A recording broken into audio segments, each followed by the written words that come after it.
Welcome back, everyone. Today, we're diving into an exciting topic: how to call REST services directly from your Java code. Imagine being able to seamlessly integrate external APIs into your applications, enhancing their functionality and connectivity. Ready to take your Java skills to the next level? Let's get started and explore the world of RESTful service calls in Java.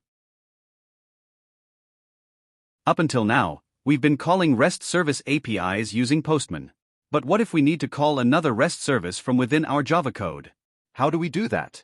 Imagine you have a microservice that needs to fetch data from another service. This kind of interaction is common in microservice architectures. Let me show you how to achieve this with an example. Let's say we have a service that provides employee details, and we need to fetch these details from another microservice. We can use Spring's RestTemplate to make these calls. Ready to see it in action? Let's dive in and explore how to call a REST service from your Java code. In our last video, we changed the port for our application. Now, let's revert it back to port 8080.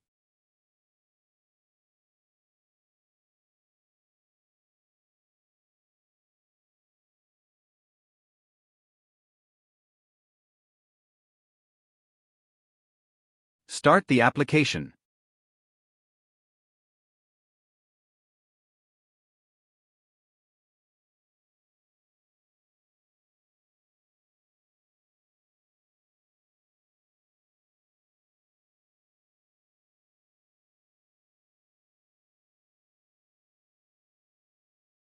Alright, let's get started with creating our new project for the REST client.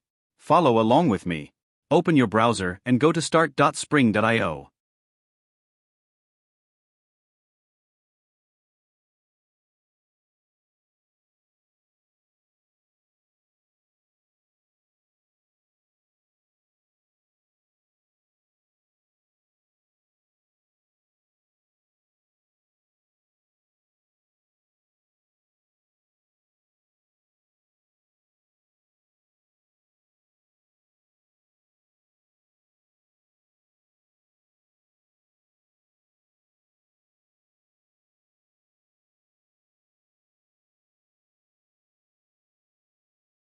Import project into IntelliJ.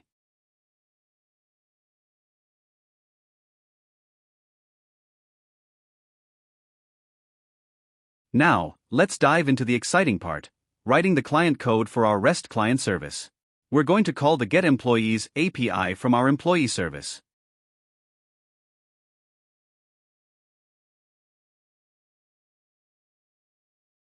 Take a look at the getEmployees API in our employee service. Its endpoint is /employee, and it accepts query parameters like employee name, department, and page number. But don't worry about those for now. We'll get the default data for page 1 if we don't send any parameters. We'll learn how to make a simple GET call to this API. Notice that the getEmployees API returns an employee list response. While we could capture this JSON response as a string, it's much more powerful and convenient to assign it directly to an employee list response object. This way, we can easily work with the data later on. Next, let's copy the employee list response class and all related classes used in the response from our employee service into our REST client service.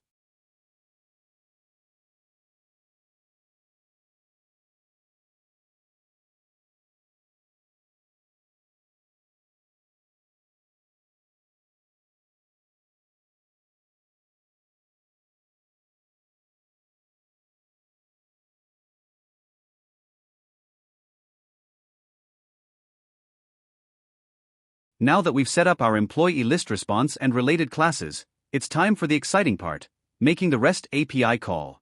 Spring provides an incredibly useful class called RestTemplate that makes this process a breeze. With RestTemplate, we can easily make HTTP requests and handle responses, letting us focus on leveraging the data. Alright, let's set up a RestTemplate bean that we can use for our API calls. Follow along with me. First, create a new configuration class and name it RestTemplate Client Config.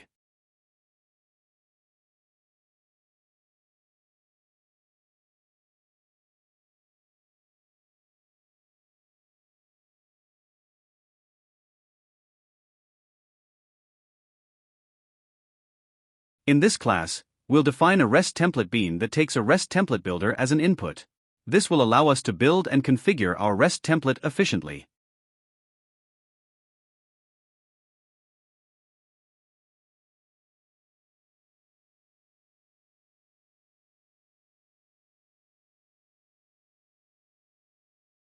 Alright, let's take our REST template configuration up a notch by using RestTemplate Builder to customize our connection settings.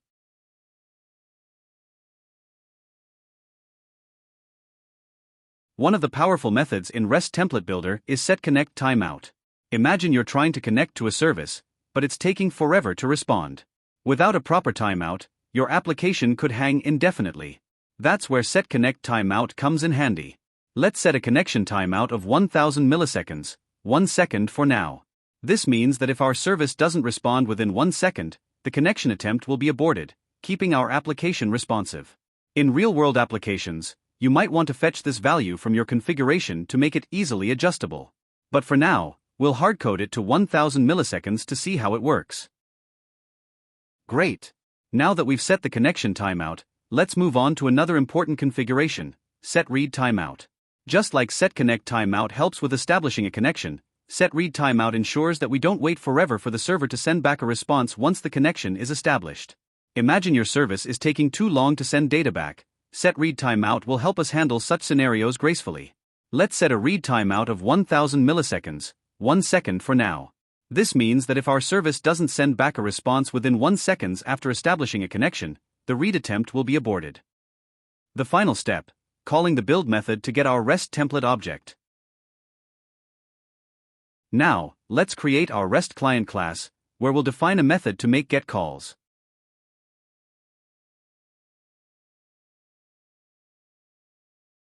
Annotate it with @component. Now, let's define a method named GET. This method will accept base URL, resource URL, and response class as parameters.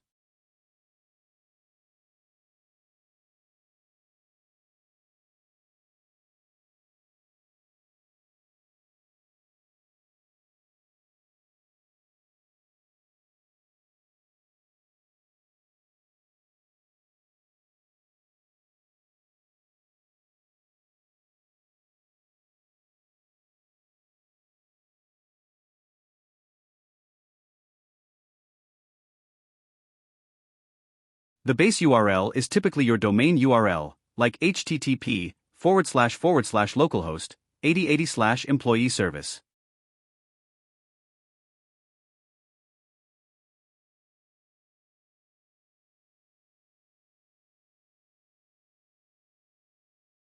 The resource URL is the specific endpoint you want to call, such as /employees. Now, let's make our GET method even more flexible by making it generic. Instead of returning a response entity of type employee list, we'll take the response class type as an input and dynamically convert the response to that class.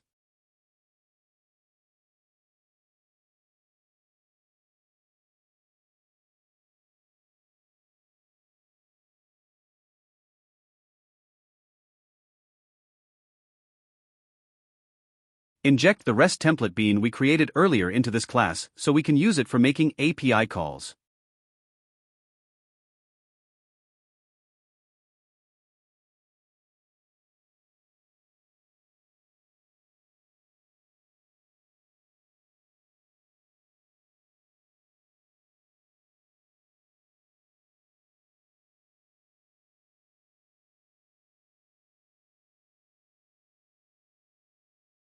As you can see on the screen, REST template offers multiple methods for making REST calls.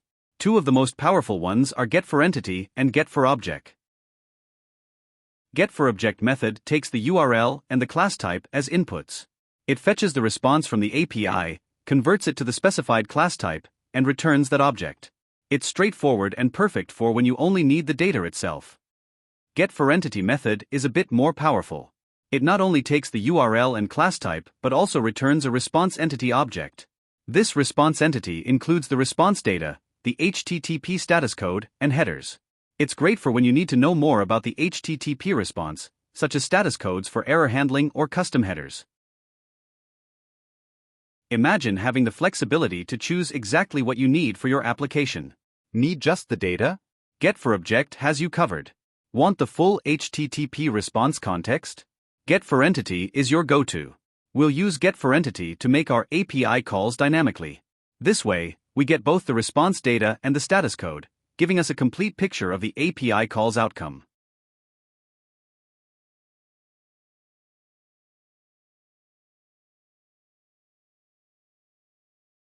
Before we dive into using RestTemplate, let's talk about constructing the URL for our REST API call. Our method will take two parameters, base URL and resource URL. To make the REST API call, we'll combine these two to form the complete URL.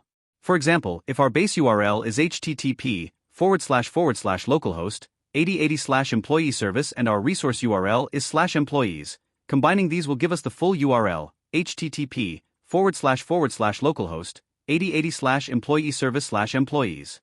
We'll use this combined URL as the first parameter in our REST template methods.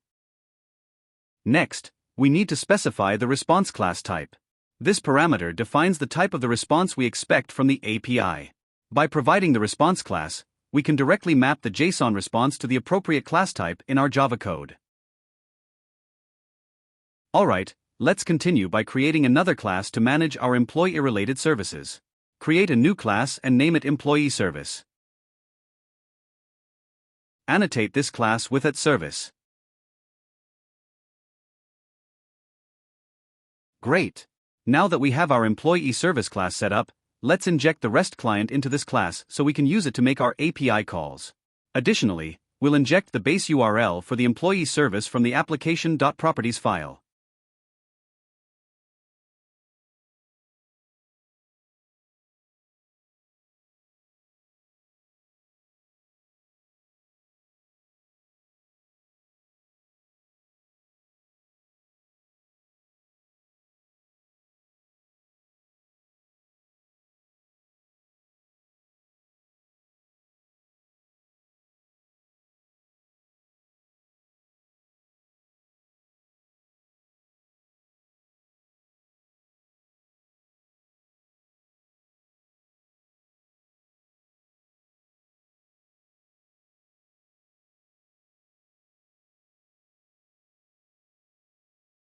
Alright, now let's bring it all together and define a method in our employee service class to fetch the list of employees.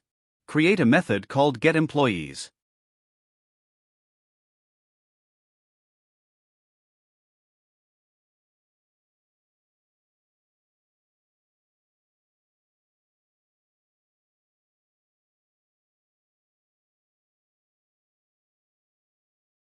Use our REST client to make the API call.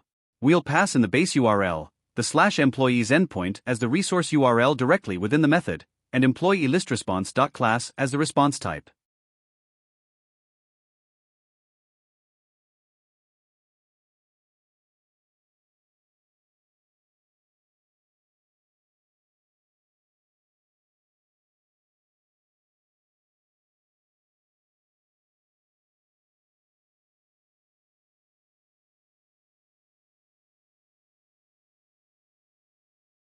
Let's extract the status code in body, convert the body to JSON with object mapper, and print it out.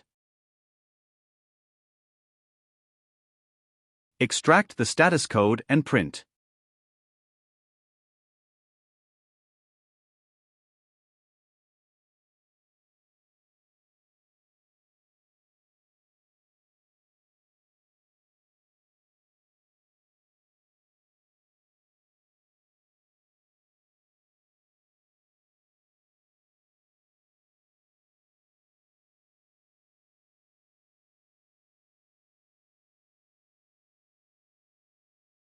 Extract the body from the response entity.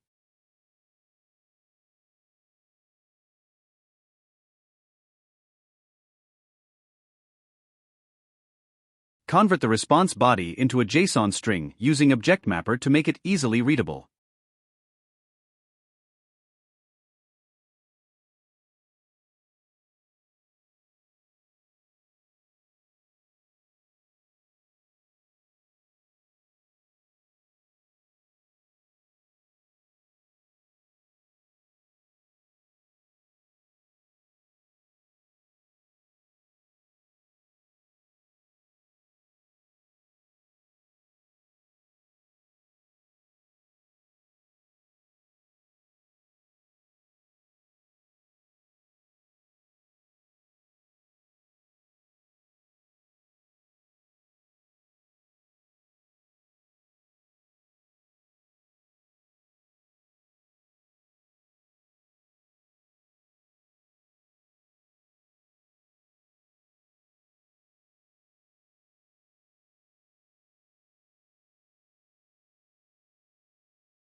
Alright, our method is ready to go, but now we need to call it from somewhere.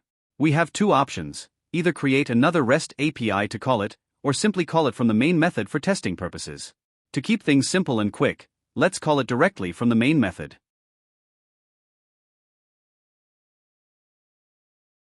Use Spring application.run to get the application context object.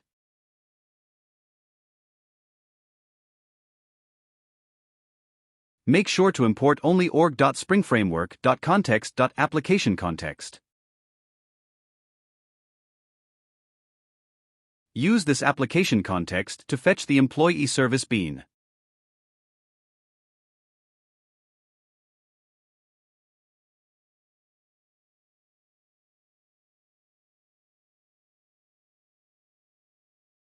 Call the getEmployees method on the employee service bean.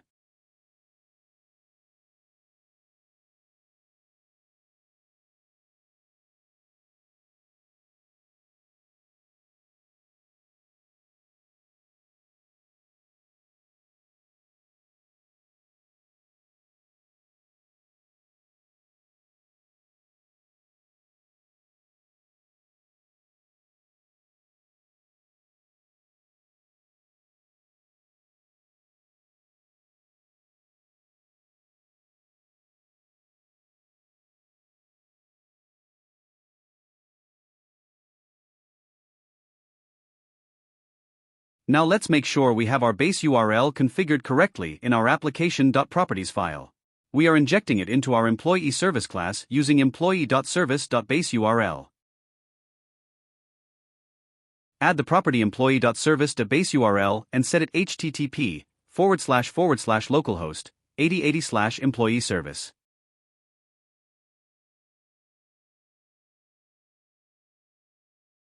Alright, since our employee service is already running on port 8080, we need to run our REST client service on a different port to avoid conflicts. Let's configure our REST client service to run on port 8090. Add server.port property in application.properties and set it to 8090. Start the REST client service. As we know, our getEmployees API will be called during server startup. This means we'll get to see our dynamic API call in action as soon as the server starts.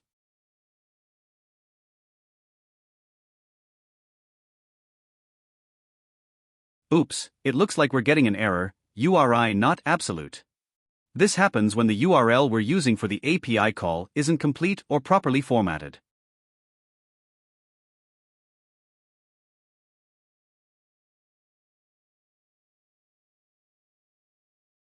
Oops, we found one issue.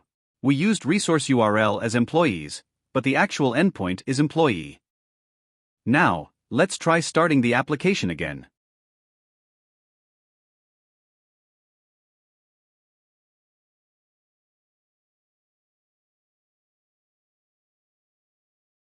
Oops, it looks like we're still getting the URI not absolute error.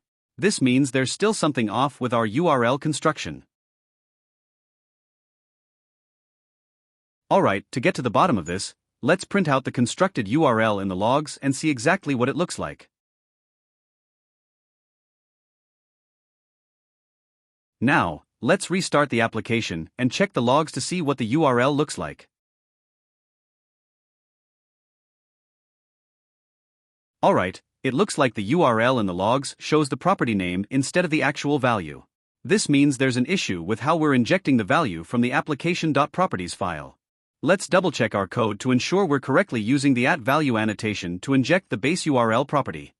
It looks like we forgot to add the $ and curly brackets when using the @value annotation. That's an easy fix.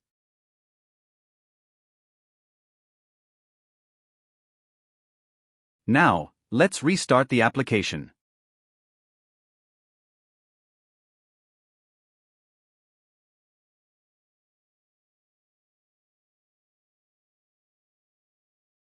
Awesome.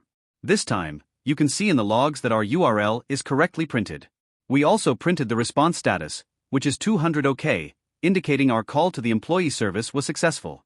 In the response body, we received the JSON data, converted it to an employee list object, and then printed it in JSON format.